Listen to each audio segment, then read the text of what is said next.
আমাক এৰি থৈ গৈছে সেই ক্ষতি আচলতে কেতিয়াও পূৰণ নহ'ব। এনেকুৱা ক্ষণজন্মা শিল্পী বা এনেধৰণৰ ব্যক্তিত্ব খুব কমেই জন্ম হয়, কিন্তু তেওঁ জীয়াই থাকিব আমাৰ মাজত, সদায় জীয়াই থাকিব ব্ৰহ্মপুত্ৰখনৰ দৰে। অসমৰ মানুহে জীয়াই ৰাখিব আহিবলগীয়া যুগ যুগলৈ। গতিকে আৰু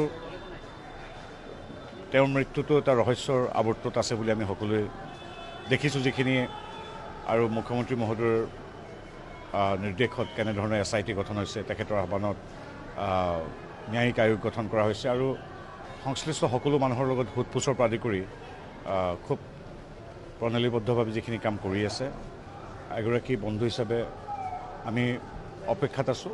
আচল ৰহস্যটো ওলাব লাগিব। যদি কোনোবা দোষী আছে কঠোৰতম শাস্তি পাব লাগিব। প্ৰত্যেকগৰাকী অসমীয়াই বা অসমবাসীয়ে বিচৰাৰ দৰে মই বা মুখ্যমন্ত্ৰী মহোদয় আমি সকলোৱে বিচাৰিছোঁ যে জুবিনৰ মৃত্যুৰ ৰহস্য উদ্ঘাটন হওক। তাত যি দোষী আছে, যদিহে দোষী আছে, মইতো ন্যায়পালিকা নহয়, তেনেকুৱা কোনো যদি নিশ্চিতভাৱে কঠোৰতম সাক্ষী পাওক। আৰু জুবিনে বহুত দিলে অসমবাসীক, আৰু সঁচা কথা ক'বলৈ গ'লে অসমবাসীয়েও জুবিনক সমস্ত হিয়া উজাৰি মৰম আৰু তেওঁক কৃতজ্ঞতা জনাইছে, কৃতজ্ঞ অসমবাসীয়ে। আৰু যিটো ন্যায় বুলি কোৱা হৈছে, হয়, জুবিনক যিকোনো ক্ষেত্ৰতে ন্যায় দিবই লাগিব, সেই কথাটো সকলোৱে বিচাৰিছে আৰু আমিও প্ৰতিগৰাকী অসমীয়াৰ দৰে বিচাৰিছোঁ যে ৰহস্য উদ্ঘাটন হওক।